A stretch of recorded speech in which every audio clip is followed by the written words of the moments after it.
Good morning and welcome to 2020 online self-care retreat for dancers and teachers. I'm Michelle Greenwell with Dance Debut, and I am thrilled to be here with the people that have come on this morning.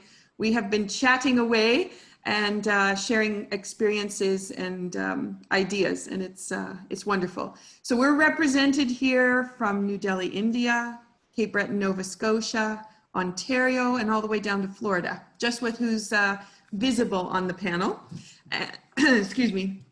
And I know that with the recordings going out, I've been seeing where people from all over the world have been watching. So it's exciting to know that a communication is happening in that regard. And we're ready to see where we're heading today. So I wanted to start off with, Tanya is going to lead us with a piece this morning, but I wanted to do our goal setting first. And I thought we could use Cook's hookups with the figure 8 pattern. That's what we discussed yesterday. And we touched on it on the first day, but it is such an easy tool to balance with. And Elise was talking about in her dance studio, she was implementing the foot rub. We talked about this morning how you could put it on your hands. The Cook's hookups that we're going to use right now is a really simple tool for dancers to use, and they can do it on the side when they've finished their rehearsal, or if they need it before they start because they're feeling a little bit stressed. It's a good way to really calm and bring the energy together. And if you take dancers and put them in a circle and have them all touch their feet together, when they do that exercise, they have a complete connection of energy. It's a really nice way to bring the group together. So, okay, so now that I planted that seed, the goal that I'm looking at today, and again, you can tweak it, add anything you want to it. I just always goal set before I start so I know we're all on the same page. This is about taking the time to be present and focused for our own health and wellness. Our needs and ambitions for self-care come first. We're going to use the Cook's hookups, and with it, the phrase that will be running through our mind is, I'm worthy of self-care and the wellness I create for myself, and I lovingly accept this information into my being. Okay, so let's just get comfortable in our chair, and I know you can't see all of me, but I'm going to cross my right foot over my left, and I'm going to cross my right hand over my left. It can be the other way, that's fine, I'm just going to do it that way. Link your fingers, put the tongue on the roof of your mouth. You can leave your hands down or you can bring them up, whichever is more comfortable. And the phrase again, I am worthy of self-care and the wellness I create for myself. I lovingly accept this information into my being.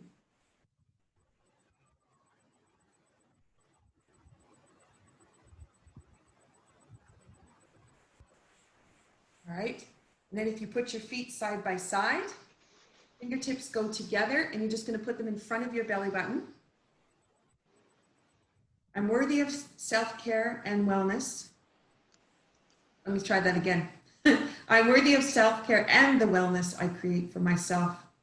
I lovingly accept this information into my being. Because I had a little hiccup, it means that we're not quite connected to it yet, so I'm going to say it again. I am worthy of self-care and the wellness I create for myself. I lovingly accept this information into my being. Okay, great. All right, and if you're working in a classroom setting, that is a wonderful way to start with your students. If you're working with the company to be able to come together. And if you're a little frazzled because you've been running around trying to get things done before you start doing your dance, it's a great way for you to embark on that too. And I've noticed for me, I lovingly accept this information into my being is a phrase that Natasha Plomsky shared with me, and you'll meet her tomorrow. That phrase seems to really calm my whole system down, which I find interesting. So I hope it helps you. Okay, so Tanya, I'm excited to join us. And Tanya, I posted on Facebook and YouTube 2 videos that she's shared with techniques. One is the stone, and the other one is the grounding, what is it? Grounding cord exercise. Grounding cord exercise. I did both this morning. Beautiful. So just briefly, the stone exercise is an exercise I use with students at orientation. I get them to choose a stone and to keep it with them until they graduate, and tell them that it's a tangible way for them to carry my belief in their learning goals.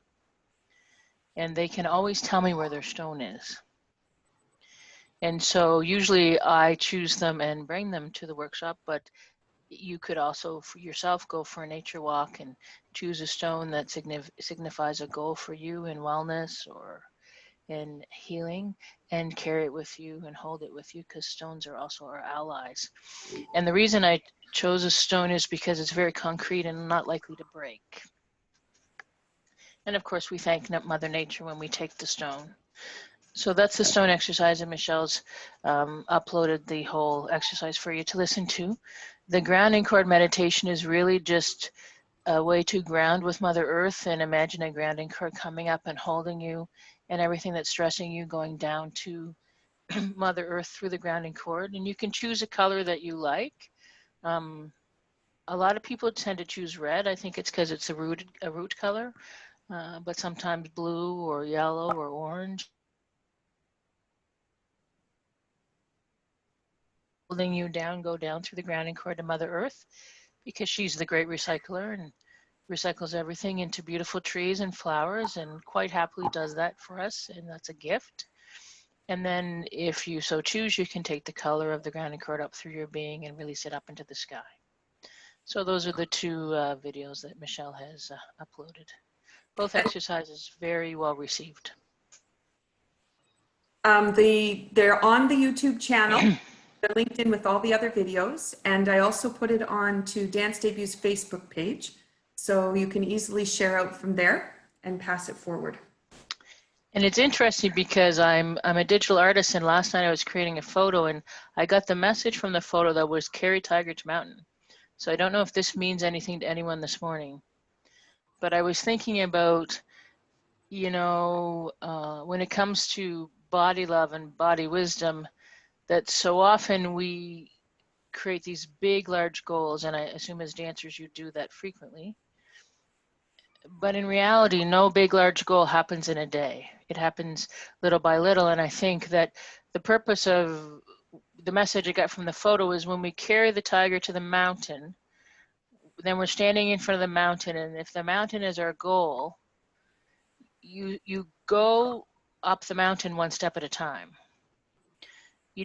There's no way to get to the top of the mountain without stepping up, all the way up, right? And I think that so often when we set a goal, all we're looking at is the top of the mountain, when really the only place we need to look is at our feet for that first step. And that was the wisdom I received from Carry Tiger to the Mountain last evening. And I thought, oh, there's 108 moves. I could do 108 photos, right? But so far I've done one. Again, the first step, right? And I don't usually, when I create my digital art, I ask the photo what it wants to be and the message it wants to give. That's the kind of artwork I do. It's more intuitive. And so that is also, I think you might have posted that as well on the Touch for Health page. Yeah. I did, yeah. So this morning, Michelle asked me to talk to you about body love, and it's interesting because I'm a person who's in recovery from a food addiction. And I've probably had a food addiction most of my life. It was the way that I learned to deal with stress and stuff my feelings. And, you know, as in all addictions in our lives, it comes with its own pattern of not helpful behavior. And, you know, over time, I began to realize that when I ate a large bag of potato chips, I would have two problems. I would have an empty bag of potato chips, and I would still have the feelings that I was stuffing. And so what I've learned over time is to love myself through all those feelings, to love my body through all those feelings. And if I do choose to eat potato chips, it's usually not the whole bag. And usually after a few, I'm like, oh, that was interesting, but whatever, let's carry on and do something else. And so this morning, I just wanted you to think for a few moments about all the wisdom that your body carries. And so, for example, 6 weeks ago, I injured my knee in a fluke accident. I was actually kissing my husband and I hit my knee on the chair. And when I got up, I could barely move my leg. And it hurt like the dickens. And so I could have judged my body for doing that. And I could have become very upset with my body. And I was in pain. But then I thought, so what has this injury come to teach me? What is my knee trying to teach me? And I began to have a dialogue with my knee of what it needed to heal and what wisdom it was teaching me. And of course, I think that what my knee was teaching me was that it was time to let go of some things from the past. And if we learned anything from sheltering in place during COVID, we've had an extreme amount of reflection time when we're sheltering in place. And sometimes that reflection time can benefit us, but sometimes that reflection time can lead us to judge ourselves and criticize ourselves. Because I don't know about you, but when I started with sheltering in place for COVID-19, I had a very long list that kind of went like the list I have for snow days and Christmas or holiday vacations. So this is a long list of all the things I'm going to get done during COVID. Well, here's the long list of the things I was going to get done during COVID, and here's the long list of the things I didn't get done during COVID, and you know what? They're the same list. Because you still have to live during a pandemic, right? And you still have to do the dishes and the laundry and make food, and I still had to get my work done. And getting my work done at home did not mean I suddenly had 8 hours a day to declutter. But in my mind, I had this long list.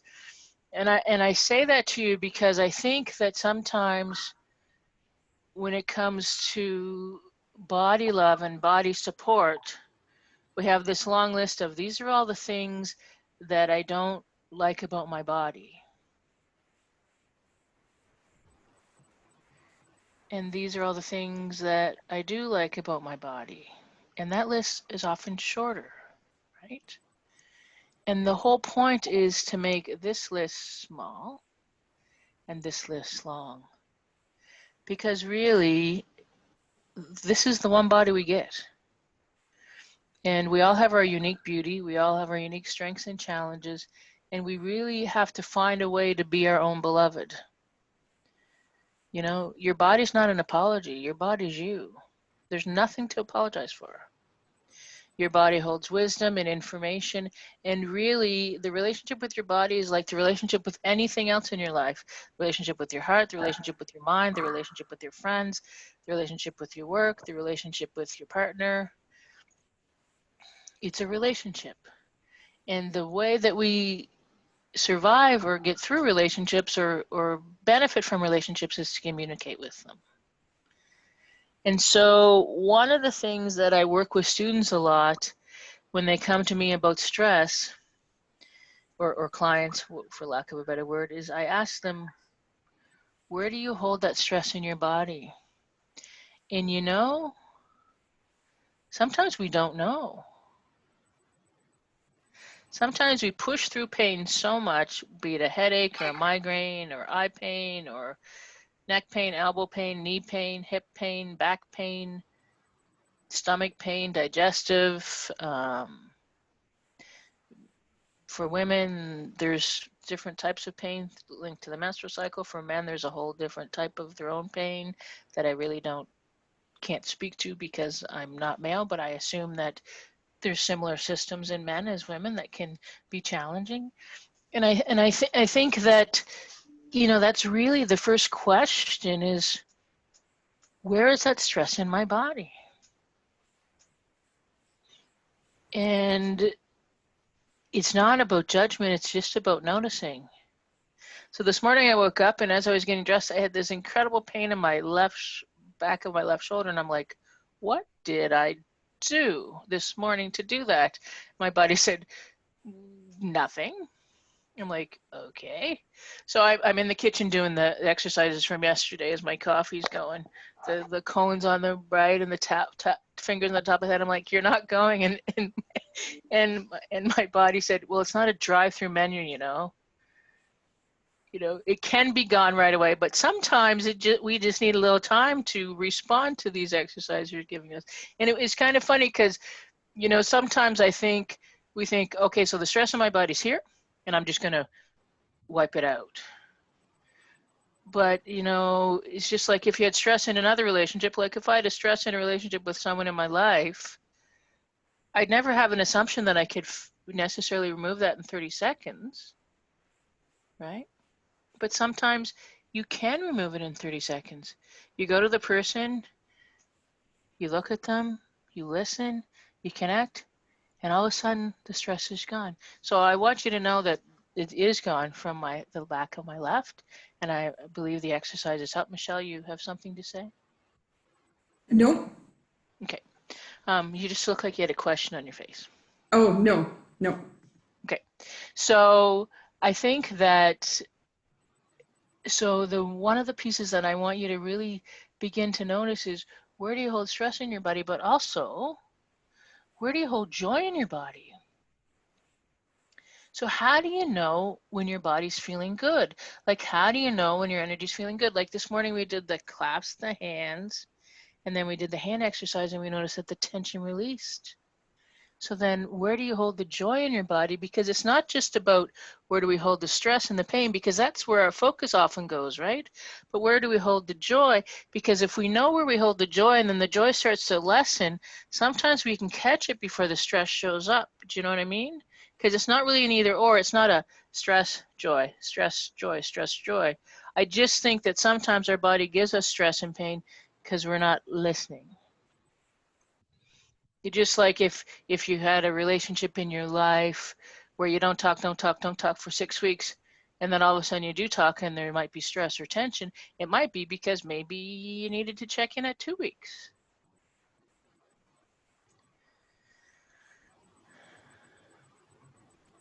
So then I often say to students or to myself, okay, so I have stress on my left shoulder. What do I need? What do I need right now in this moment? So I did the clearing exercises from yesterday, but what else do I need? My body responded and said, you need to get your report done, which is due today. I'm like, yes, I know that. And then my body's like, no, you really need to get it done because you're carrying it around with you like a little backpack on your shoulders, and you need to just lay it down and get it done. And I'm like, you see then you begin to realize that we think our bodies just do the physical stuff, right?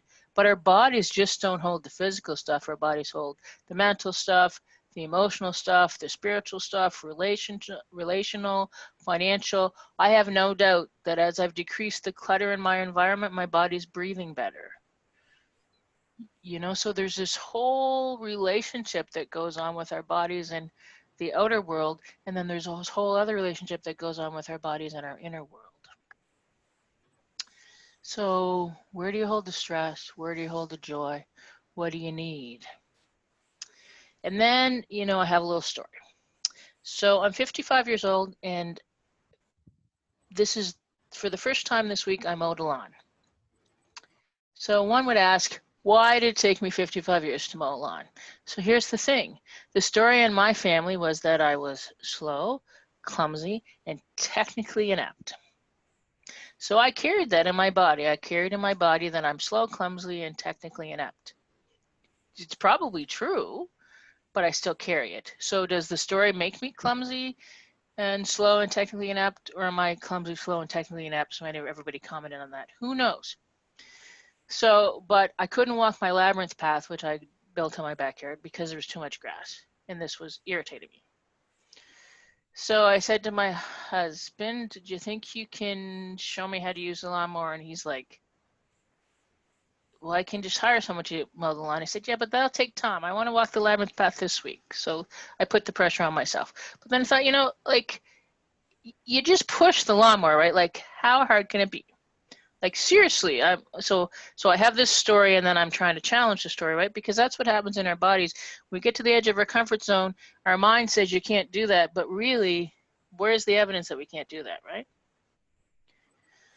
So he started the lawnmower for me, and I got about a third of it done, and I took a break and drank some water, and because it was very hot. And then I did another third, and took a break, drank some water, and then I finished it. So does that mean that I woke up yesterday morning and I was less clumsy and less slow and less technically inept? Highly unlikely. But you know what? That doesn't mean I can't do it and I can't do something else like it. So my body had to take water breaks. And I'm assuming most people in the heat mowing the lawn have to take water breaks. But I had to take 2, and so what? That's what works for my body. And I think that when we get information from our bodies about what we need, it's just all we really need to do is listen and notice.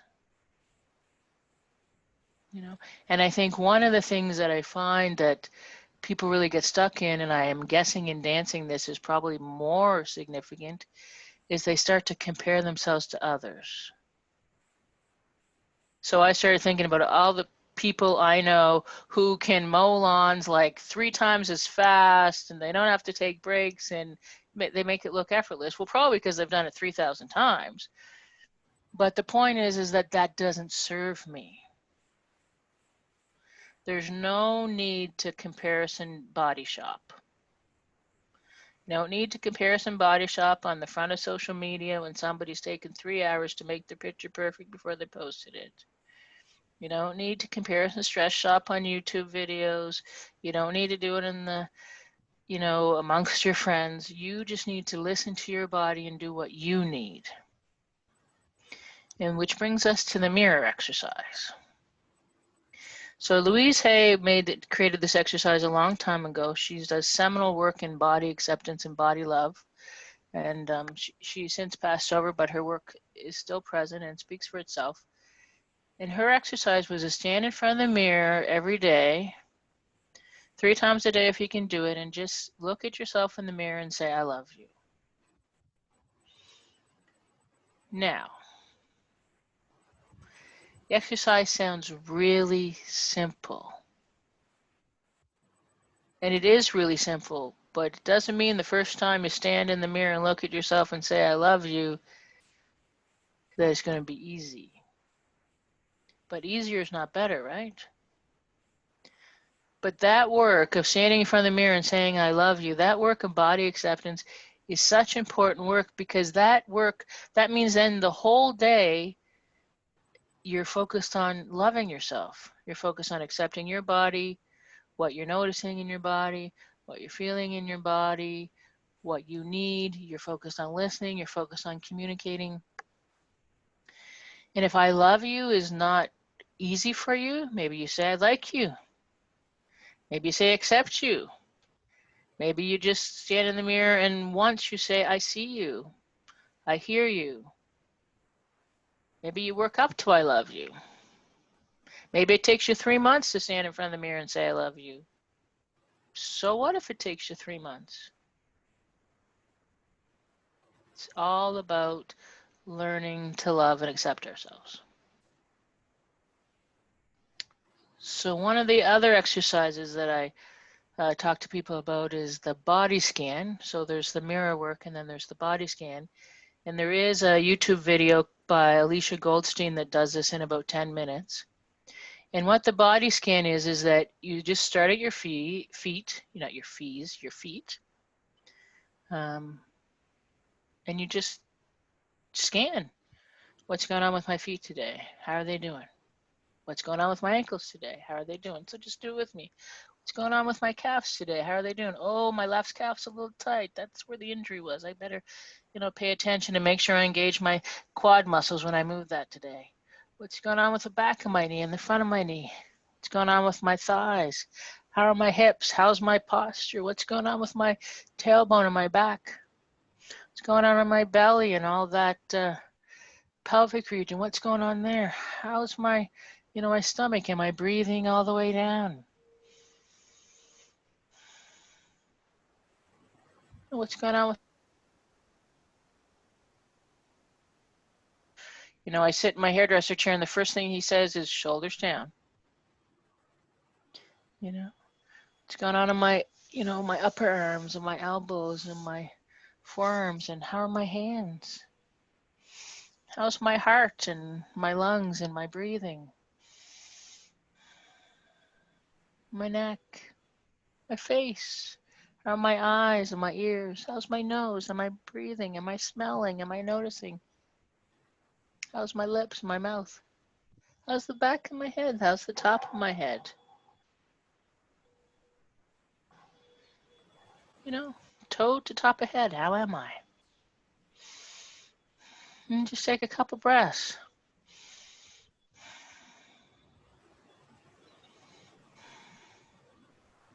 And thank yourself. Thank yourself for taking the time to scan your body.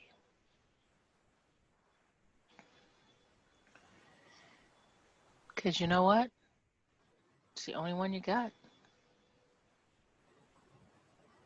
So Thank you. listen, pay attention. That's all I got. What was Alicia's last name? Goldstein. So it's Elisha Goldstein. He's a psychologist in the States, and he has different videos, but I think it's either called the body scan or the body scan practice. It's about 10 minutes. It's a nice little video to turn on in the morning, especially if you're not really, like, sometimes we struggle to connect with our bodies and check in with our bodies. Mm-hmm. So it's nice when someone else just talks for us and we just listen. Beautiful. Go ahead, Vikram. In India, we call this is autopilot, removing autopilot mode from our system. Oh. Yes, because like this is everything is autopilot, like controlled by our brain. So we forget breathing and listening, like all senses. Yes. Controlled by brain. Yes. Right? So when we activated these all senses, like at least in a day, if we will check our breathing 5 times. Yes. How we are taking breaths, everything change in our life. Because we're not in autopilot. Yes, because we are on autopilot, so we don't know like we are taking breathing rightly or not. Yes. So being more conscious and aware and present. Yes, breathing or listening and seeing. Yes. And like speaking. So I developed some exercise to activating these senses. Beautiful. Like after 1 Beautiful. or 2 days, your taste, your listening power, your seeing power, like everything is increased. And it's mindfulness, really, isn't it? Being present and being mindful and noticing. Yeah, like we have to give control to our senses, not to mind. Yes. Like Yes. when mind is controlling, whatever he wants to do, do it. But when we have control our senses, like our senses have control, own control, so it's everything become very easy. Beautiful. Thank you. Beautiful. Do you have that recorded anywhere, Vikram, or is that what you're using in your rehearsals? Yes, I will share you one video. Beautiful. And I'd be happy to post it and share it out. That would be great. Yeah, definitely Yeah. I will share. Yeah. Okay. Great. Thank you, Tanya. I was reflecting, well, I was having a conversation with someone yesterday, and they were saying how they didn't know how to say no. And so they were always saying yes to everything. And they just didn't know how they were going to get out of that pattern. And then we started chatting about, as a dancer, you are trained to say yes because you are asked to perform no matter what has to happen to get you on that stage at that time. And in your classroom, as you're part of a group, you're expected to participate in a certain way. And that's the traditional way that it's been. And so this person, you know, has 40 years of training in that regard. So as she's living her life, she's living it the same way with the same idea. I have to say yes, I have to engage, I have to be there because that's expected of me. And then to realize, as we were having this conversation yesterday, your life actually doesn't have to be that way. you train that way because it's required for what you do in your profession, but your life doesn't have to go that way. And so, Tanya, as you were sharing the different ideas of how you could use this, I was going back to that conversation and thinking about how we don't realize the activities we engage in as kids is they are training us in a certain way to behave. And then just to make sure, do we want to live our life that way, or do we just want to participate in that activity that way? And just to realize that they don't have to be the same. They can be different. And then, of course, COVID is changing us, and moving forward, the dance world will be different. So training could shift and could be very different. And the next generation might see a difference in that and maybe have more connection to how dance kind of helps within how you're living your life, rather than negating it. Not saying that dance does that, but just sometimes those patterns set up and we don't realize they're there. So, yeah. Okay, I know you have a busy day ahead of yourself. So is there... I thank you very much for listening. I need to get back to my report so that my shoulder thanks me at the end of the day. So I wish you all well, and I'm sure we'll meet again. Thank you, Tanya.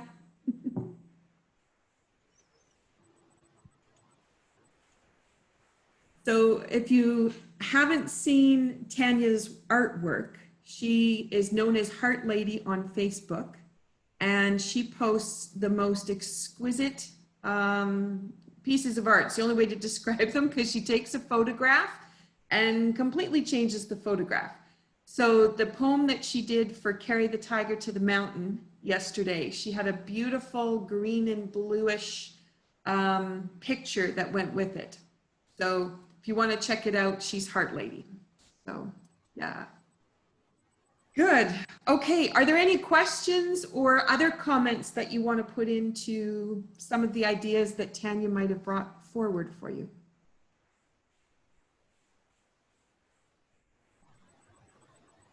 Nope. Everybody's good. Okay. So I'm going to dive us into the next part, and I know we've been sitting for a few minutes, so I thought it might be nice to move. So I thought if we did the 14 muscle dance, which is taking one muscle from each of the meridians or each of the energy lines, and we'll walk that through. The pattern that we're going to do it in is called the time of day pattern. And I thought I would share with you what that means, and then we'll do the actions. So I've got my clock here, and each system has a different time of day that the body will get energy towards it. So right now where I live, we're just coming up towards 12 o'clock. So at the top, I'm in the heart meridian right now, which the muscle is subscapularis, which is responsible for this action. So the heart is now getting more of the energy than the other systems so that it can fulfill the functions it needs to fulfill. And after we get 1 o'clock, when we finish today, we'll be moving into small intestine, and that would be the quads. So that's a great time when the quads have extra energy to do some of the activities that require the strength of the quads, and also being able to digest. So as Tanya was talking about some of the ideas that you can focus on, if you wanted to spend some time digesting emotions or digesting some of the information that you've gained, you might want to engage in an activity that uses the quads, as an example. And so this little clock just reminds me, because it has all of the meridians written on it, and sometimes I just go to the clock to find out what I might want to do to energize, and I'll just find the spot, and then I'll do an activity that uses that muscle, or I'll trace that meridian. So I just wanted to bring your awareness to that little piece. So let's do the muscle dance. And I'm going to move my camera around. And I won't use music this time. There was a little flag on the video last time because I was using music. So I'm just going to go without. Although it's always delightful to have a little bit of extra energy from our music. Okay, so let's start off at the beginning. So we've got supraspinatus. And if you want to push through your feet, moving your body around, so we'll bring it into a dance version, okay? And that is for central system. And then the hands go behind, and I like to bring my feet together and actually push through my feet up and down on this one. So this will be teres major for governing. And then if I step apart, I can push through my feet. Sometimes I point my toes. Pectoralis major major clavicular, sorry, for the stomach meridian. If you wanted to expand it, you could sweep it bigger. And then if we take it to latissimus dorsi, the thumbs are going to go behind. I usually bring my feet together here. And what I'm going to do, I'm going to step back. I'm going to rise up on my toes with this one and expand the hands at the same time. And that's going to just give me a link all the way to the ball of my foot. Right. So that's spleen meridian. Okay. And then this goes to subscapularis. The hands are coming up. So we can do up and down if we want. Or if I take one hand up, one hand down, I usually go side to side. And then moving through that one. Right. Okay. And then we go to small intestine and the quads. And I like to use a large arm with this one, because if you move the shoulder seam and the hip seam at the same time, you're sending information back to the brain. And that gives you just a little bit more. All right. I'm just going to move back so you can see my foot. I'm going to put my foot out and tap my toe. And I'm just going to use my whole body while I do it. And the other side. That's peroneus. We've got bladder. And then we go to kidney, which is the psoas. And I like to use opposite hand to foot. And I'm just going to swing back and forth.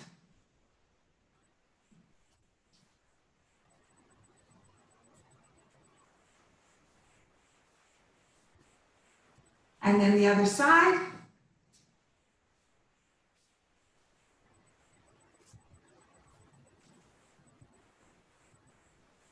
Beautiful. Okay, gluteus medius, little muscle on the side of the hip. I'm going to lift my leg and down and push off the foot. And I can use a pointed toe there. This again gives you cross-lateral movement, which is again giving information back to the brain for coordinating patterns. Awesome. Okay. Triple warmer. Teres minor comes in. I usually bring my feet together and then just do an up and down action with this one.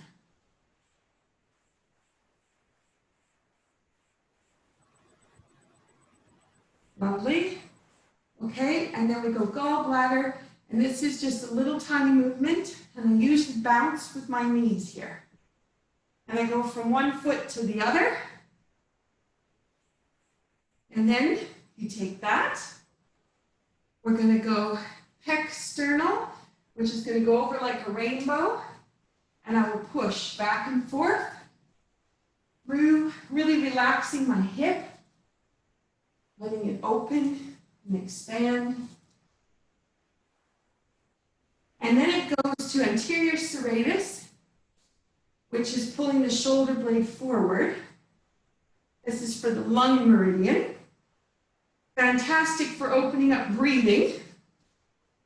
And then the last one is fascia lata, which is for the large intestine. And I usually do this from the back. With dancers, I can do it as a point at the back, circle it to the front. And we could do it as a walk forward, opposite hands, and sometimes do it with dancers just on the spot, point it to the back, circle it to the front, step together.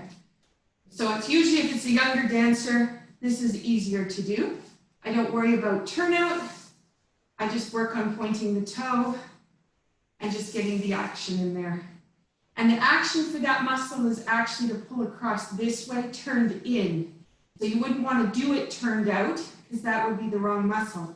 You want it to turn in. So when you come around, right here is where that you're going to engage the muscle and then pull it in.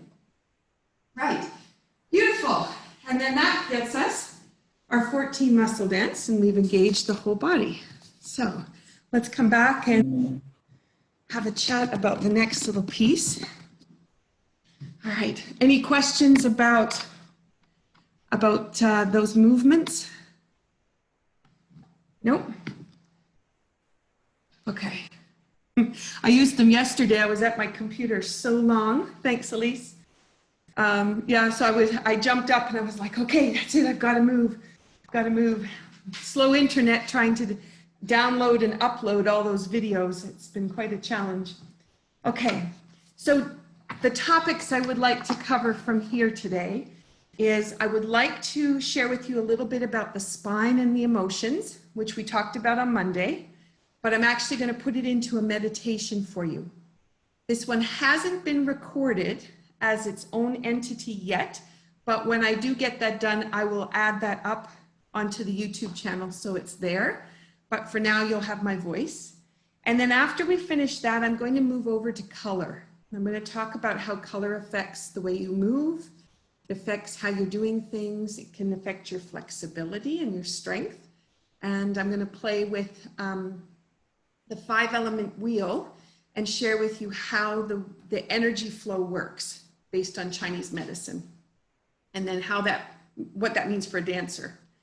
Okay, so if you're okay for that, I'm going to dive into the meditation. So what I'd like you to do is make yourself comfortable. So if it needs to be on a chair, that's great. But if you have space and you want to lie down on the floor, that's totally fine. I just want you to be as comfortable as you possibly can.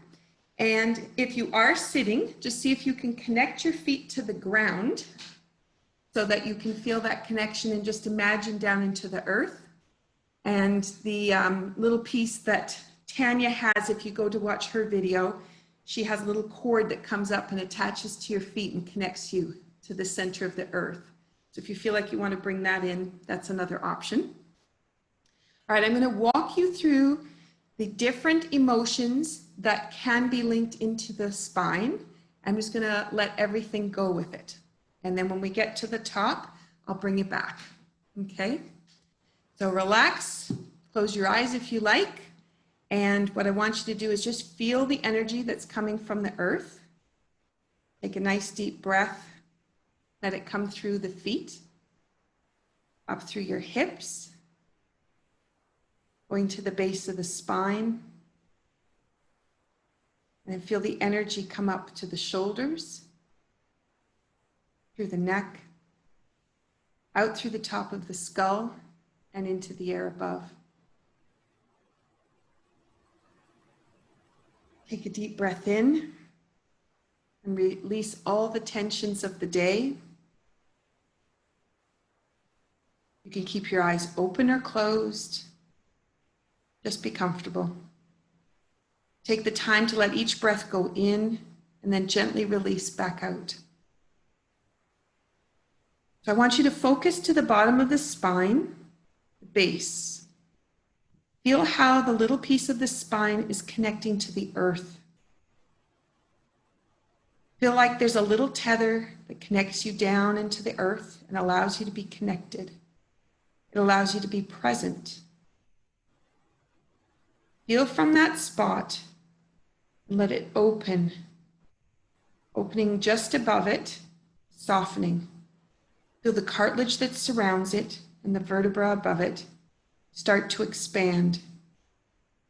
And then let this expansion continue up the spine until you reach the point of T12. T12 is where we can hold on to rage, hate, even the opportunity to be upset or pissed off about how things are going. What we're going to do is we're just going to breathe deeply into T12. Let everything relax and expand. And as the expansion is occurring, let it relax the whole body and release it with the breath. Feel how T12 releasing is changing all the tissue in the body.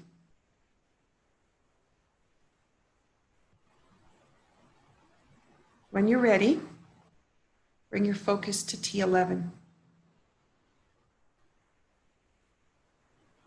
T11 is where we might feel deserted, doomed, abandoned. Breathe deeply into this space and feel how you expand it and create an openness. Fill that openness with your breath.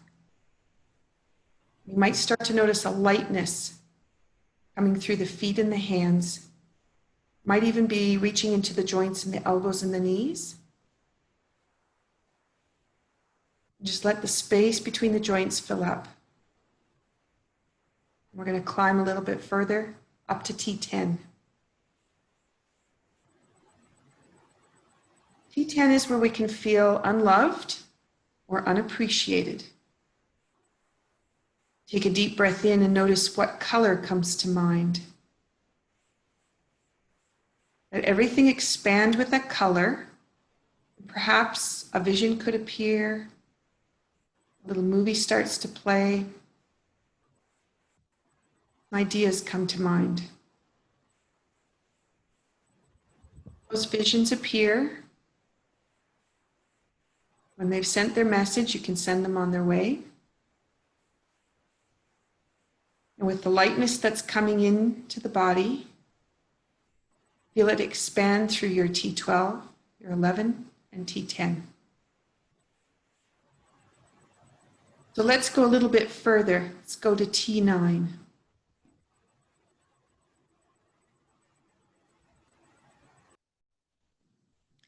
T9 is where you can experience being stressed out or confused.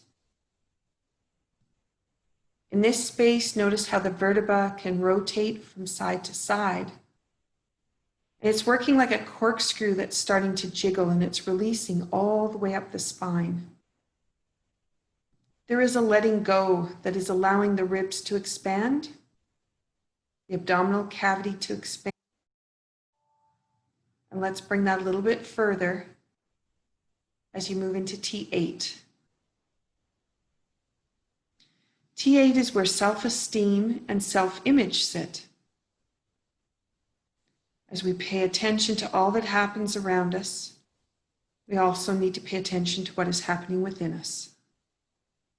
What we're feeling is what we will be projecting to others. Think about how your expansion through the breath and through the vertebra is changing the way you are feeling about yourself, the way you project yourself. Imagine the confidence that comes with that image, and notice the freedom that begins to join in. Let's move up to T7. T7 is where we can feel over anxious and unworthy.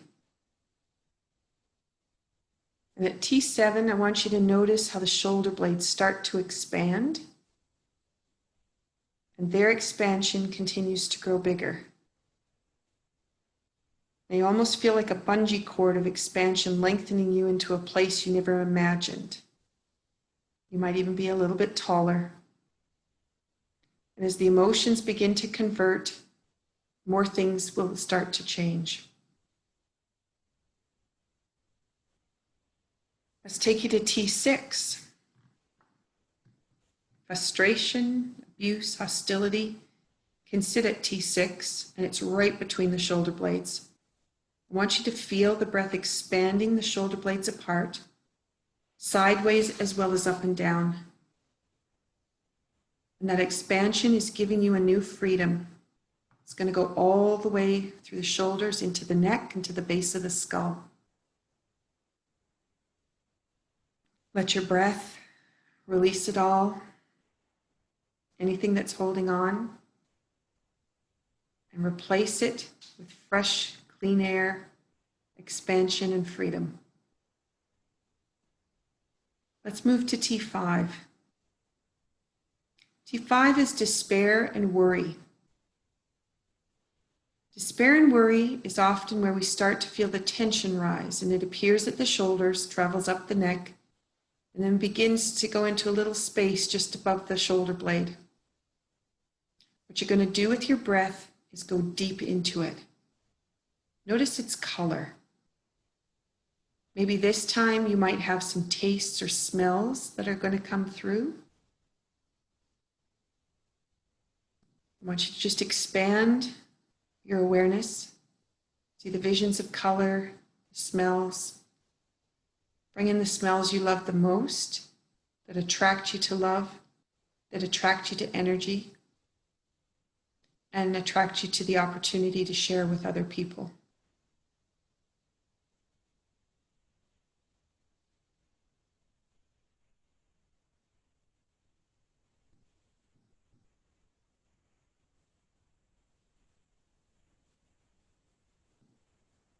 So let's take that to T4. T4 is depression and bitterness. So as the expansion is coming up through the base, up through the spine, this little space can hold a lot of tension for us, particularly if we're working on concentrated things. Depression can appear without us even knowing because of this compacting that happens. So let's let it go. Imagine everything expanding open. Your vision expands, your thoughts are open, your ability to move is open. If you were to turn your head, you would have all kinds of expansion that you didn't even know existed. This spot starts to change the way depression works, as well as the way enthusiasm comes in, the way your imagination is sparked, the way your vision is sparked. Take your deep breath in and let's go a little further. Let's go to T3, grief, torment, anguish. So at this place, we might have those visions pop in where we feel, oh yeah, I'm not letting go of that yet. Well, this is the time. Take a breath in, blow the air out, and just let go. Let go of all the things that you've been holding on to because you felt that you needed to process it. The thought that it was going to take time.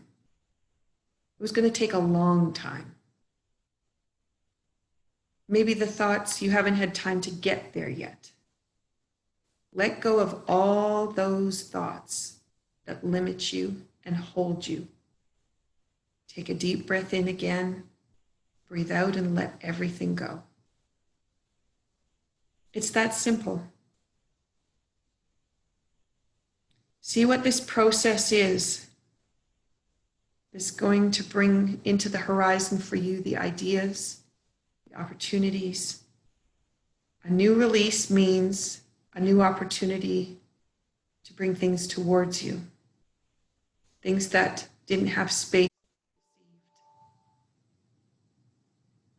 And as we move to T2, that openness is going to help us with broken heart and betrayal. So as we think about all the ways that our lives have changed as a result of COVID, the way our habits and patterns are going to be different, what our new normal might look like, how we're going to go forward, let's let all of the opportunities come to the forefront. And instead of putting on the brakes and trying to hold on and saying stop, let's just say, what if? And if the what ifs start to develop into something wonderful, what if then? And continue to let everything open and evolve in a new patterning way. That brings us to T1. This is it. This is being anxious and broken. We certainly can be there in light of all the circumstances that have come our way. But what if we don't have to be there? What if all the things we've been doing and holding on to has been keeping us in a place that we actually didn't even want to be? What if we didn't have enough time, things we didn't have a chance to get to experience? What's on the bucket list? Those kinds of things. What if this is the time to make the change? Because we're there. We're in that moment when anything is possible. We've never had this kind of time in our lives before. And this is the time when we can look at it, we can own it, we can make it our what if. So as you feel your spine now from the base to the very top, expanded, open, relaxed, the tension releasing, the emotions acknowledged and let go. I want you to replace everything now with joy. See how joy might bounce into your biofield, surrounding your body, bouncing around the outside until it finds a way to come to the inside. All the places it can go. It's very playful. Notice love. Notice where love feels in your body. Notice it expanding, how it might envelope you. How does it envelope around you? What kind of blanket might you put on if you needed a little bit more love? What blanket might you be able to put on others who need a little bit more love? And the last is gratitude. Gratitude with opportunity. In this time, in this place, in this opportunity, this is our chance to be free, to be different, to be open and honest. We have gratitude to hold on to. So take a few more deep breaths. When you're ready, bring yourself back to the present. Open your eyes with all the new possibilities. May your innate healing potential be inspired into action.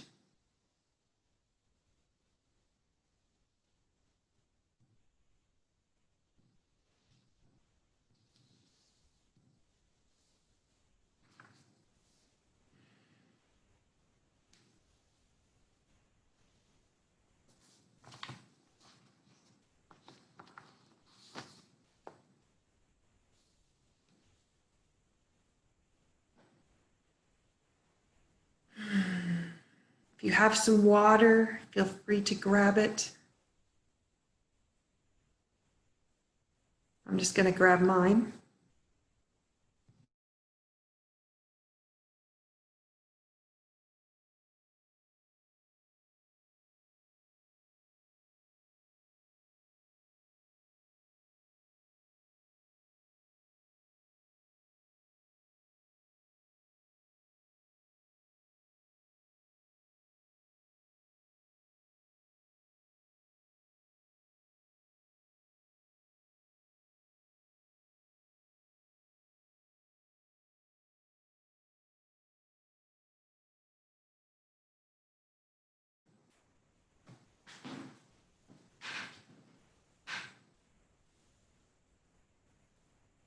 All right.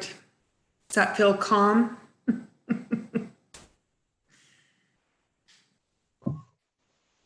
Very beautiful, very relaxing, very centering and grounding. That was really beautiful of accepting all of those different emotions, being present to them, allowing them to be present, and then bringing in joy and love and gratitude and those emotions. Very beautiful. It's interesting how we can be, I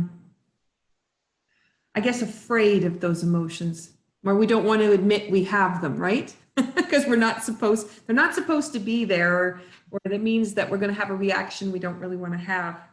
But to just notice that they're there for a reason. They're there to support us and allow us to survive, but also to reflect. And yeah, it's nice having that knowledge that those emotions can be a part of the spine, and they can help fuel what we're going to do and how we're going to approach life. Yeah. Thanks, Paula. Oh, Vikram, I had muted you.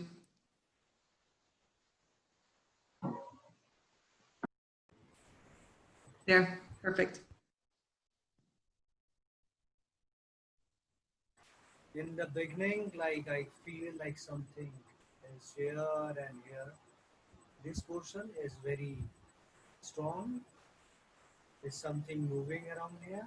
Mm-hmm. And then slowly, I feel pain here, so much pain in shoulders here.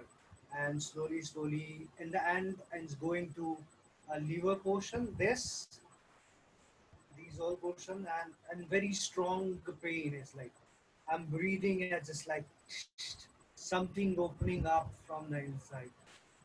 Beautiful. And now I'm feeling very relaxed, like from all. Before I have a pain in my back. So now I'm feeling like something opening up from. Nice. And it's interesting the way you described that, Vikram, because when I was doing the interview with Anna Marie yesterday about the fascia and how the fascia works and how she uses it to educate people about movement. So I posted that for today. So when you have a look at it, what you were describing is that tension that can sit in that fascia. And then when it all of a sudden decides it can move and it has this life that it hasn't had, it's just fascinating how that tissue functions. Have you seen any video footage of the fascia itself? No? I'm going to see, I'll find the link for that and I'll post it. Anna Maria, she shared it with me. I'm just writing down, find the video. When you look at the fascia, it's like looking at a spider's web. And when the spider's web, you know, when they plant themselves in the middle of the doorway, and then you go to open the door and you pull that web, that's exactly what happens with the fascia, except that the silk that the spider has woven will collapse and it doesn't do very much. But in our bodies, the fascia, if the pieces go like this, that fascia might link like this and morph itself into another shape. So it never actually gets destroyed like the spider's web would. It actually just morphs. And it's the most interesting thing to watch it do that, because it shows how fast, when we're moving, how fast you can send a signal, because it's going to be faster than the speed of light to transfer a signal with it. And it goes from one shape into another shape. And it's fascinating. Her two exercises, she has one which is the arms in a port de bras. And then the second one is beautiful because she did it on a rock outside. It's I know it's a man-made piece, so it's like a cement thing, but it is, she's on rock and you can hear the sounds of outside, which is kind of cool too. But she's dancing on this rock and she's lengthening through the movements. And you can almost sense the way that the fascia is elongating itself, compacting and moving again. Anyway, have some fun with it. And when I was doing my dance this morning, my warm-up, I have a flow of music. I have Karen Drucker. And if I go to her playlist on Spotify, it has her top 5 come up. And it finishes with the Hawaiian prayer, Ho'oponopono. I hope I said that right. It finishes with that. It's a beautiful flow of words and songs with gratitude.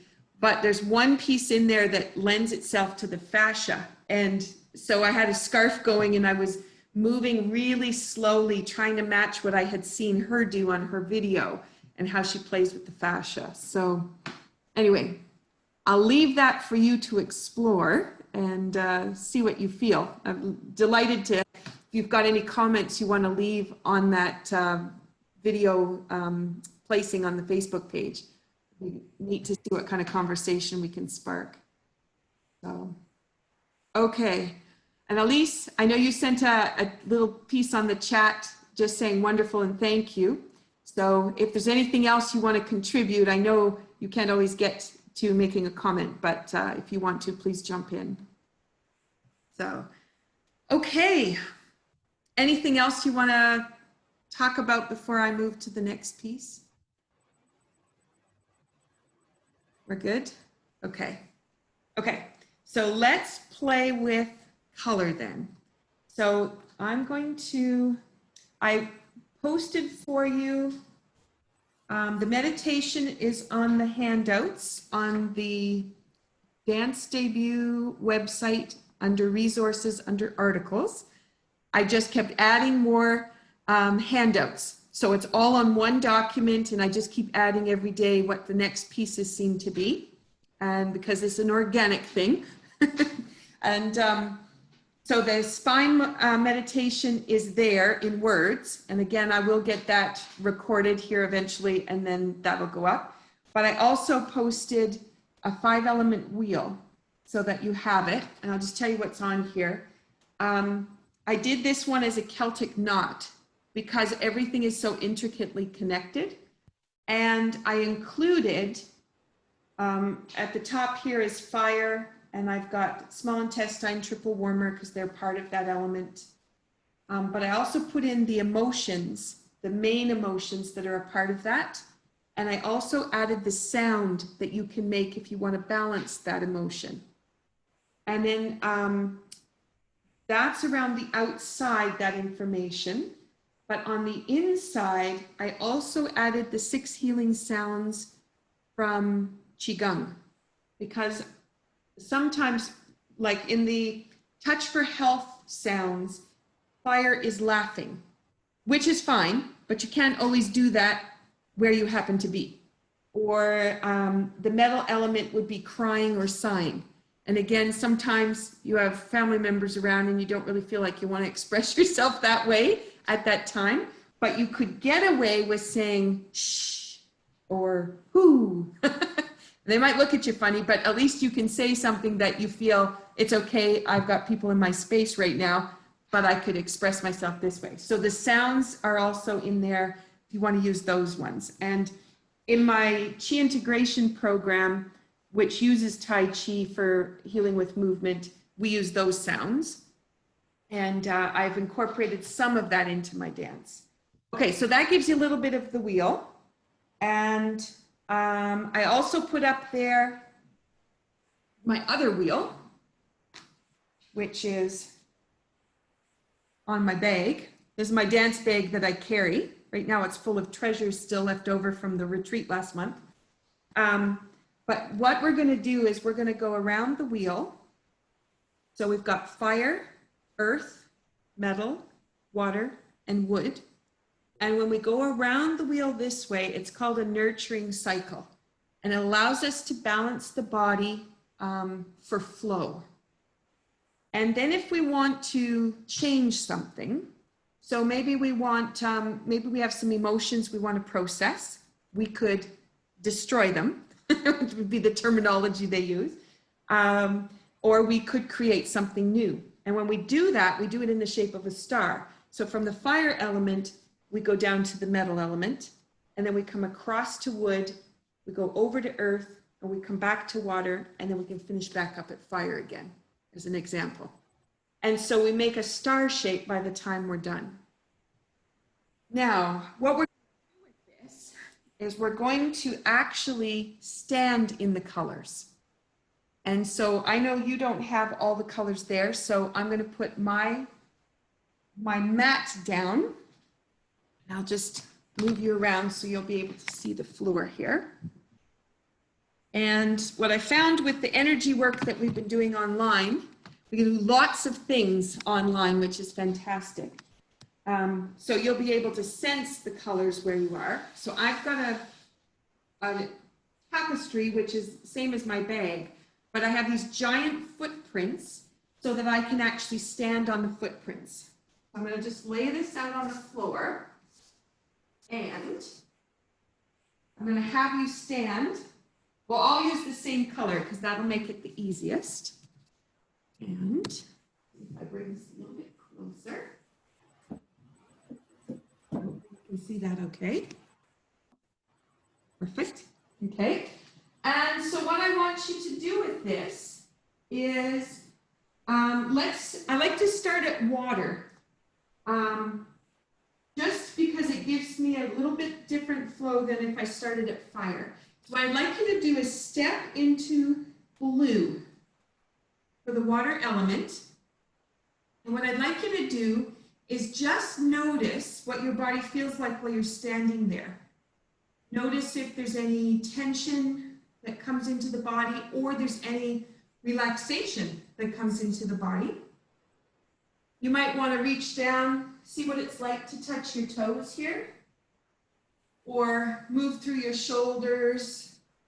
My case, I know in my neck, actually feels quite good today, which is amazing.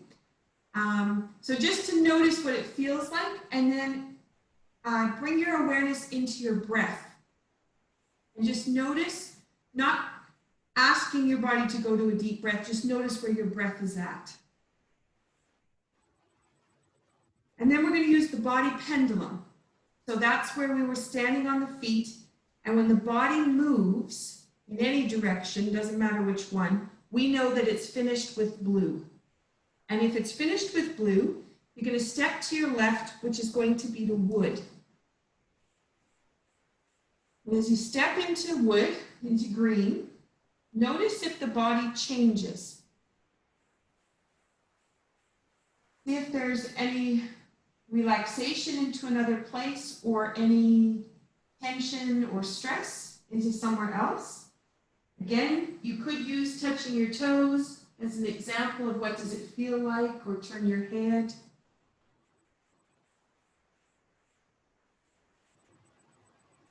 Okay, and then just be aware of how wood feels for you. When your body's finished with the color,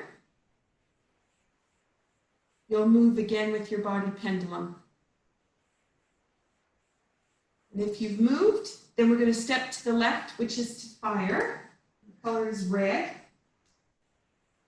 And then just hanging out in this color, notice what happens for your body here. And again, whatever gauges you want to use.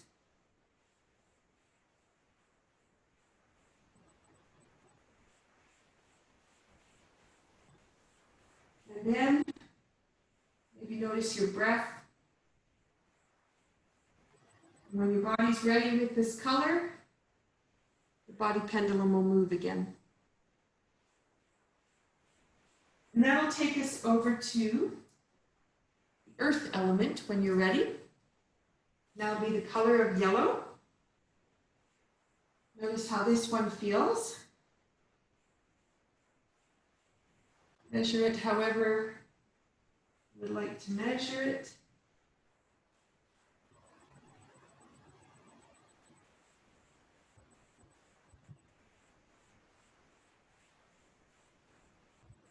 Your body pendulum will tell you when it's ready, in which case you turn over to your left into the metal element. And in the metal element, we have white, gray, or black, or silver.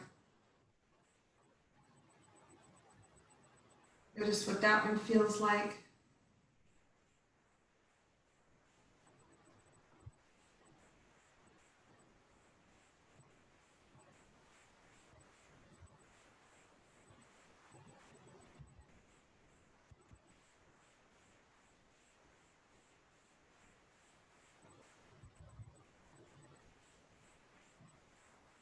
And then just bring yourself back to the blue, back to the water element.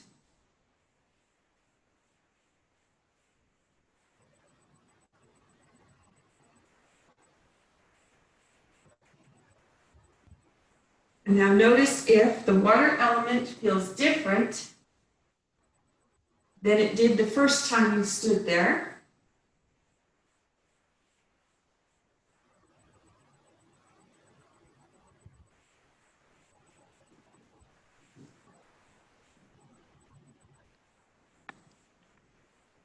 And then let's just take a couple minutes just to chat about what we might have noticed. All right. Was there any color that stood out for you as providing you with more flexibility? For me, it's was the metal elements that I Okay. noticed. I noticed a shift in flexibility and just releasing, letting go. Nice. Okay. And Vikram, anything for you? Yeah, step by step, like every color is growing, growing, growing. And when I came back in the last, again in water, and the flexibility is like boom, it's like elastic. This water is flowing. So changing, and I feel in my spine and like upper spine also and lower spine also. When I come back, so it's like something happened, and the fourth one before metal Earth? earth. When I went to earth, so I feel like something crack in my back Ah, spine. Yeah, in this portion. okay. Feeling very good. It's like nothing. Nice. Nice. So you're about T8. And T8 is self-esteem and self-image. So you may have something that was holding in there that was able to finally let go. Okay. And the earth element is part of empathy and sympathy.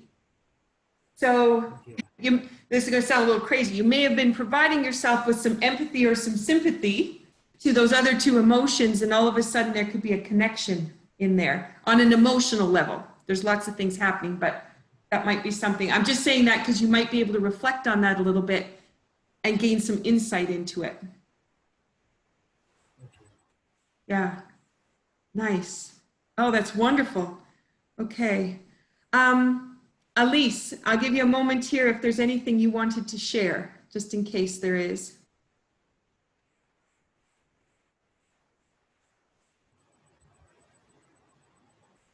Nope. Okay. So let's continue because that was the nurturing cycle and it creates change. But now let's go to the other cycle and add it in. So I'm just going to flip the colors back so you can see them. Okay, and so you're standing on water, and now we're starting a different cycle. So just feel what water feels like now, knowing that we're going to be doing what they call the co-cycle. And just feel that.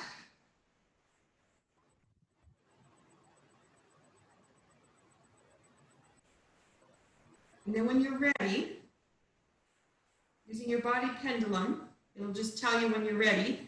You'll get some movement in any direction. Move yourself over to fire, and then the color is red.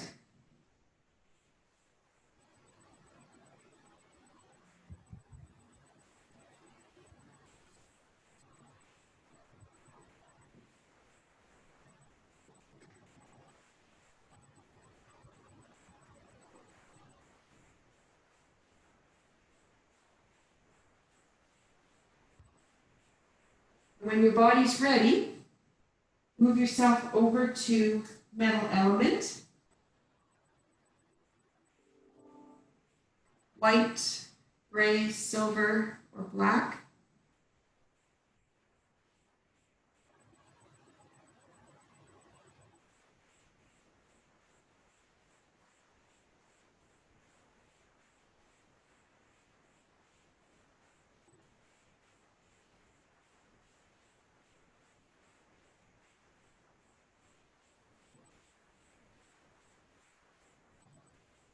And then when you're ready, It'll be across to wood, and the color's green.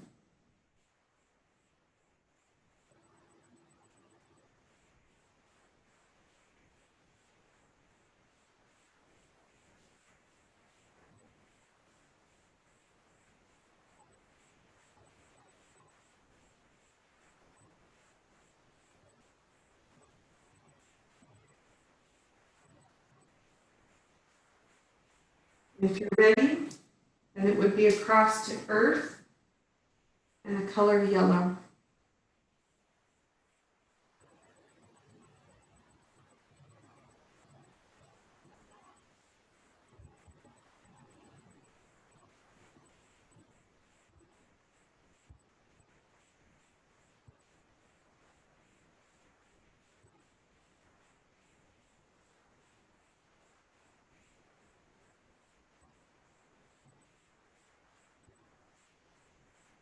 And then whenever you're ready, we'll bring you back to the water element and blue.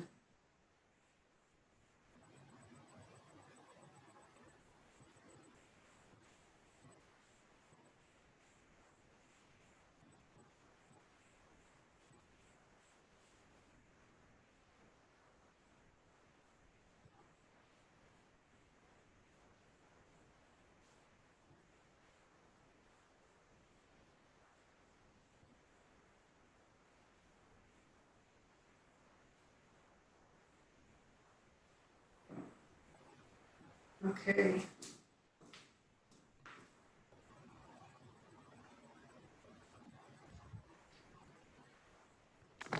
All right. So I'll just bring this back around. So how does that feel now? I feel very different sensation in my foots. In both feet or just one? Huh? In one foot or in 2 feet? Both feet. Okay. And what are they doing? Like when from water to I reach a fire, I feel a burning my foot. Like certainly it's like feel very warm. I feel like it's burning. And then I shifted to metal. I feel something, some different kind of like magnetic or something like that. And when I come to wood, it's little relax my foot. And when I go to earth, it's my foot become very cold. Like I feel coldness from them. Mm-hmm. Yeah. And then when I come back in the water, it feel like a little normal and little cold. It's like that. Beautiful. That's awesome what you could sense. So do you feel now like your feet have full function and they would do what you want them to do? Yes. Like I feel like it's this experience is something I didn't experience like this. It's first time like I was standing here and then go down in the water and come up. I go here in the fire and literally I feel it's like my foot start burning. Mm-hmm. Perfect. It shows you like how you set up your intention. Number one is important. What is your goal?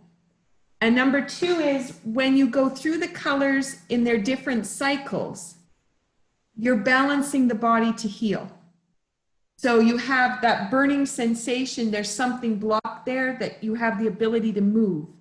And by moving to that next color, you were able to let that go, that heat could come out. And when you express that cooling, the body was able to take care of itself just by transferring around. It's wonderful. So now if you were going to go dance, you no longer have the confines of what was holding on in the tissue for you. Yeah. And then if we go back to our goal today, taking the time to be present and focused for our own health and wellness, our needs and ambitions for self-care come first. And then I'm worthy of self-care and the wellness I create for myself. I lovingly accept this information into my being. So you provided yourself with that gift today. So before you even start dancing, you're able to ignite the innate healing potential. And now no matter what you want to go do, you have a different body to do it with. Yeah. Nice. Okay. So, are there any questions about that process? Yeah, how this happened? Like it's like from a mental, or it's like Each color has a different frequency, okay, and the body responds to the frequency. okay, but I don't have hair colors. Nope. That's the beautiful thing about doing Zoom, is we can energetically be connected and we can make anything happen, Okay, which is amazing. Because I didn't realize you could do this until I had to change all my teaching to online. And energetically, when we're doing different healing workshops, the power that gets created in the group being together online is extremely powerful. So your intention that you were stepping into that color, you were in color. Yeah. okay, Now, it's nice if you have the color and you can step into it, because then it's there for you already. But since we don't have that opportunity, we can do it another way. The other thing about these colors, I'll just pull this a little bit closer so you can see some of the patterns. There's the wood. And you might be able to see some of the dark bits on yes, the yes, yes, So yes. these come from paintings. I commissioned my son, who is a tap dancer, and his wife is an artist. And I commissioned them to make 6 paintings for me. And I asked them to use specific music related to the elements. So Emily picked the music that they would dance to, and they layered the paint onto the canvas with Mackenzie's feet. So he danced them. Those 6 paintings, we then transferred onto these wheels. So the paintings have the intention of the music in them and the words, which are on my playlist on Spotify. Quite a few of the songs are on that playlist. There are a few that were explicit, and so language-wise, I wasn't allowed to use them with the kids. So there were a few I didn't include. And then there were the intentions that I had set up that I wanted for each of those elements. And then there was the intention they had when they danced them. So there's 3 different layers of intentions in these paintings. And then what you stepped onto was all of that intention. And that intention allows you to shift energetically towards your goal, which we had set up at the beginning. Yeah. Okay. Is that all right? I know it's new thoughts. I'm going to take you for a little walk because I realized I could show you one more piece, and it's in my studio. So I'll just share. The whole world can go for a walk to my studio. So up there are the paintings. You can see them. Okay. Yeah. And I pull down the fire here. If I bring fire a little closer, you can see the heel of the tap shoe, Yes, yes. the little screws. And this one actually has quite a bit of depth to it. So when I'm dancing with these ones, sometimes it's fun to pull the original down because then I can play with that. But what I'm going to show you I did, I'm giving you ideas of ways that you might be able to play. We are looking at doing a workshop with this and trying to get it as an online workshop. So once we have that achieved, you could make your own paintings.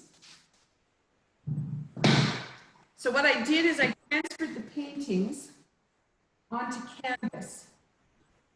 And for my dancers, I can just spread them out on the floor. I'm just going to lay them out here. And what I'm going to do is I'm going to get you to do a little exercise with me. And again, this will be utilizing our intention, since you're not in my room, but you're kind of in my room. So I just spread them out, which is what I might do in a dance class. And then I would ask my students to find the color that gives them the most flexibility. And so what you can do is you could just walk through the colors. So because we're doing this online, I'll just step into green, into the wood element. And if you think you're in green, just reach down, touch your toes, or stretch up to the ceiling and just see what your flexibility is like. Okay, and then maybe put it like this, kind of see. And then step into red, into fire, and then see what happens to your flexibility in that color.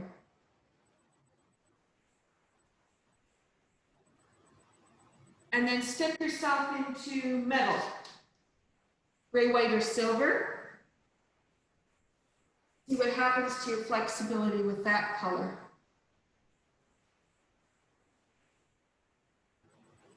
Then you could move over to earth, yellow. That's definitely less flexibility. And then we could go across to water.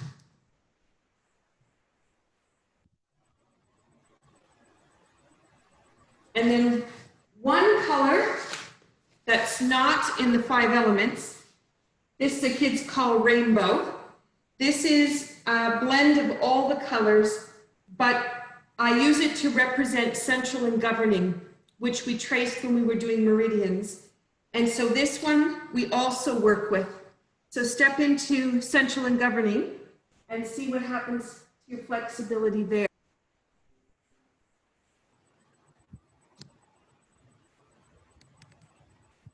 Okay, so was there a color that gave you more flexibility? Yes, for me it was metal. It was yours. Your metal is your thing, isn't it? Today.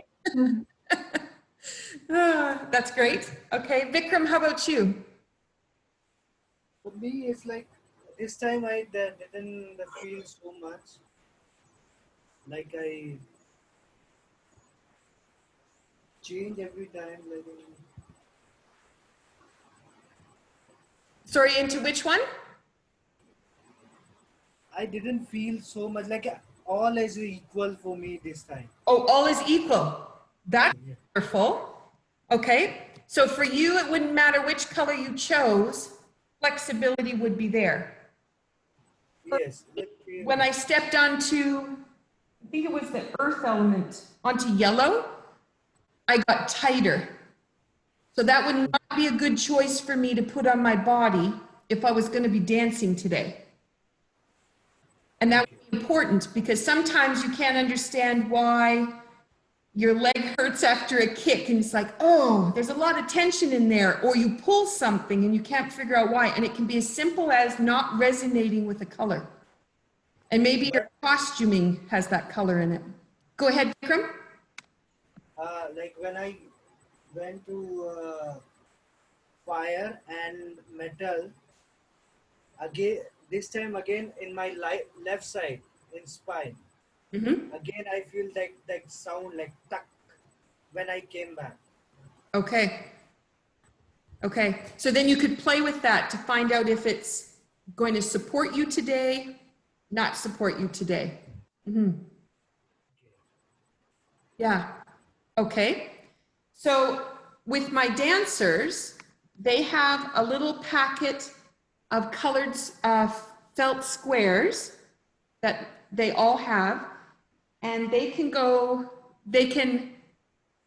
put that color on them and see if it's going to give them more flexibility. So if we want to work on stretching and we want to maybe work on the splits as an example, then they could find out what color would help them to loosen up a little bit more. And we might use it that way.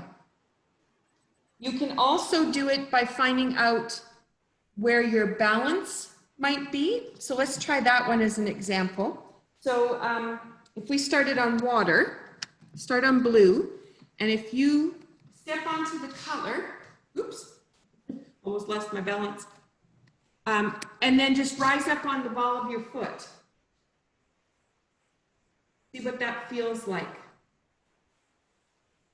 Okay, and then step into fire.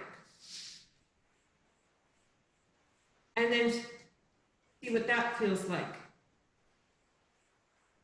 Then you could step over to earth, yellow, see what that feels like. That one didn't give me flexibility, but it gives me much stronger ankles if I stand on yellow. If I go across to metal, if I stand that way, rise up on your toes. And then you could come into wood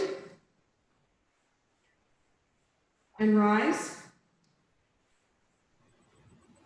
And then finish off with that central governing and rise.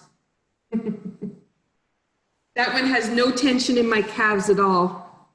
There were a few where my calves actually got quite tight.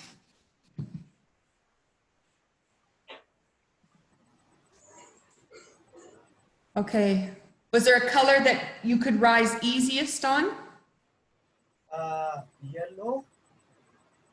Okay. Yellow, wood, and wood. And wood. Okay. Yes. So if you were going to be working on jumps, rises, kicks, pushing off the foot, then you might want to put those two colors on a swatch.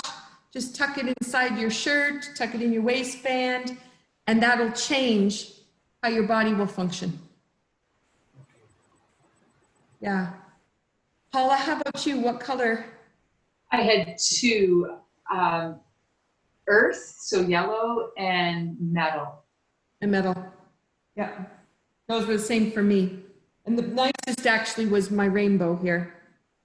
It's funny because when the kids brought me the painting and I looked at it and it was like, oh my gosh, it just looks like someone just put a whole bunch of colors. Some little kid was just like putting, but of course it's got layers and layers of intention in it.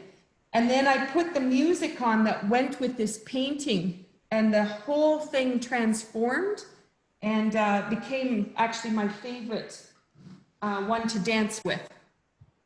So, and then what I've done with the paintings is I put them around the room while we're dancing, and the kids can then choose what painting they want to be dancing with.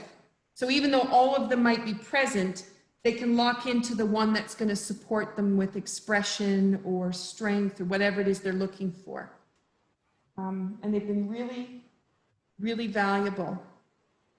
And they've also brought the group energetically together, which has also been really nice. So when we go to do performance, there's a lot less errors or mishaps, because I deal with a lot of little kids. So all kinds of things can happen in a performance. And I found that there was just no anxiety. It just left, which is really cool. A lot of show times, you've got little people on the side who are crying, or they're doing that, I can't go out. And then it just disappears. They're all excited to dance with their painting. So, yeah. Okay, any questions?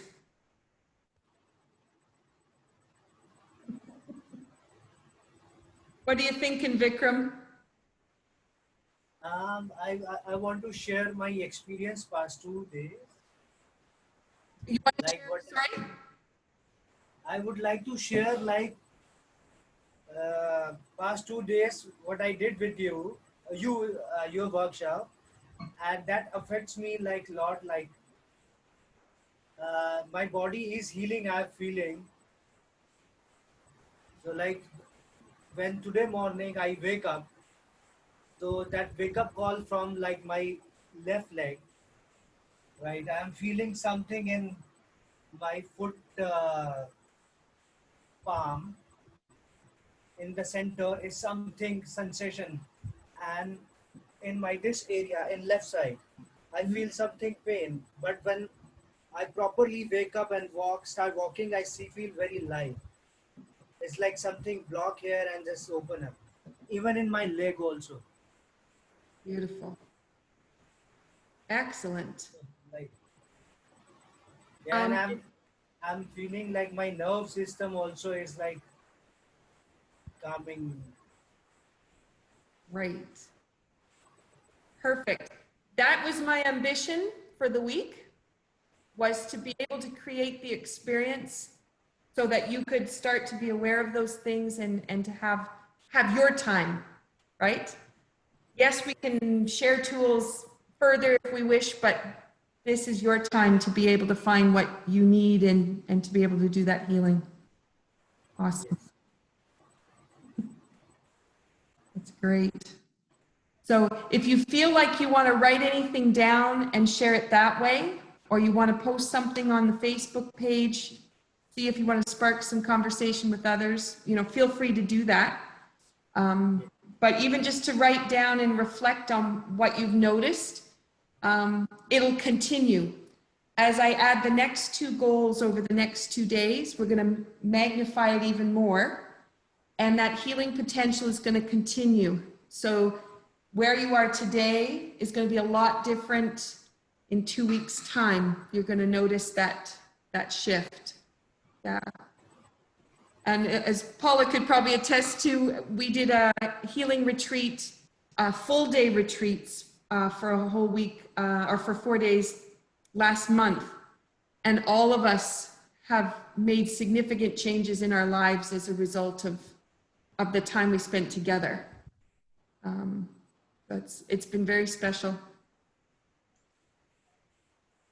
Yeah. Okay. So on that note, that brings us just about up to the hour. And I think everybody's like I feel just like zen, which is really nice. So if you have anything else you want to ask, I'm open to that.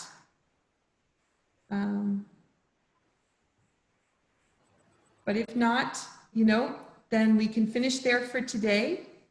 I have posted Anna Marie's interview, and it has her 2 videos at the end of it. I put it all in one.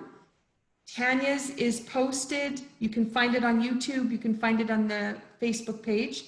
I haven't updated the website yet.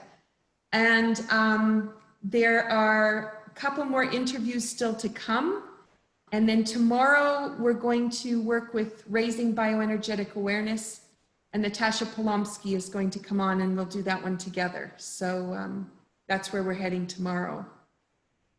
So beautiful. Thank you for a wonderful day so far. Thank you so much for your wonderful gift. All right. Well, I'm just going to stop the recording there.